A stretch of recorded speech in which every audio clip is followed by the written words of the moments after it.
Je m'appelle Romain Rabier, je travaille chez WIV dans un cabinet de conseil depuis un peu plus d'1 an, au sein du département innovation.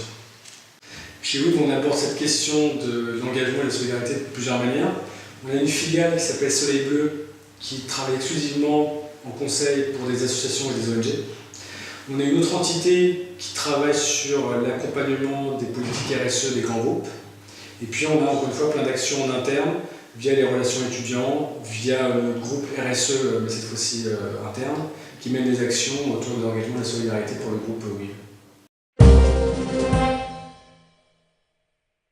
J'ai fait le SCP au début des années 2000.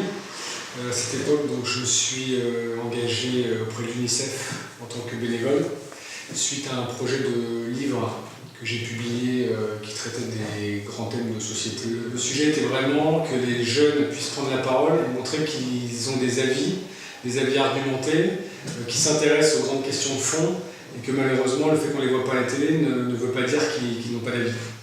À l'époque, j'avais eu l'idée aussi de lancer justement en partenariat avec l'UNICEF et mon employeur les trophées de l'engagement étudiant.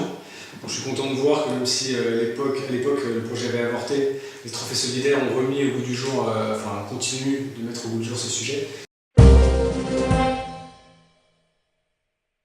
On constate en fait que les jeunes aujourd'hui ont toujours cette même envie de s'engager, qui cherchent justement de plus en plus à ce qu'il n'y ait plus de frontières entre l'engagement qu'ils peuvent avoir en tant qu'étudiants et leur vie d'actif, et qui cherchent justement des entreprises où il y a du sens, dans lesquelles il y a des projets autour justement du social, de l'entrepreneuriat social, de l'innovation sociale, de la solidarité.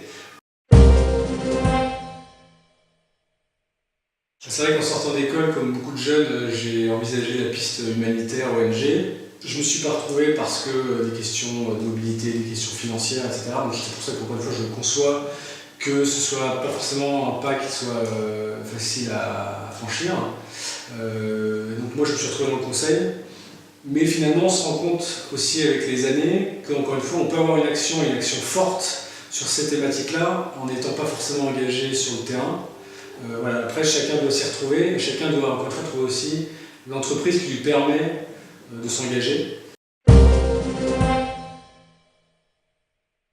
Avant que les gens soient des actifs, il faut leur inculquer une culture justement de la responsabilité et de l'engagement, même au sein des plus grandes écoles, pour justement intégrer des questions de finances responsables, de conseil responsable, de marketing bottom of the pyramide, que les gens travaillent ou pas dans ces secteurs après, mais qu'ils aient conscience que ça existe. Et après, le deuxième volet qui n'est pas la partie académique, c'est la partie entreprise. Et là, je dirais qu'il faut également que les entreprises en fait, acceptent d'avoir des populations qui vont être sensibilisées à ces questions-là. Et typiquement, l'entrepreneuriat social, dans certaines grosses entreprises, laisse des champs d'action à des collaborateurs pour expérimenter des choses autour de l'innovation sociale. Et beaucoup d'étudiants qui cherchent des emplois cherchent des entreprises qui permettent ça. Plus on va s'engager, plus on va s'ouvrir, plus on va se donner les moyens de rebondir et d'être adaptable justement et employable à long terme dans une société qui évolue, qui est compliquée. Après, voilà, il faut aussi que ça vienne de l'entreprise, qu'il y ait une démarche citoyenne qui s'engage et qui se traduisent par des actes plus que par de la communication. Les trophées ont pour moi aussi comme principale vertu justement c'est la mise en avant des projets qui sont un peu invisibles aux yeux des gens, qui ont un impact et je pense qu'il y a un gros enjeu à les rendre visibles, pour valoriser les étudiants, mais également parce que ça peut faire effet boule de neige sur d'autres projets et que si ça ne se fait pas, malheureusement ça a un impact qui est très limité.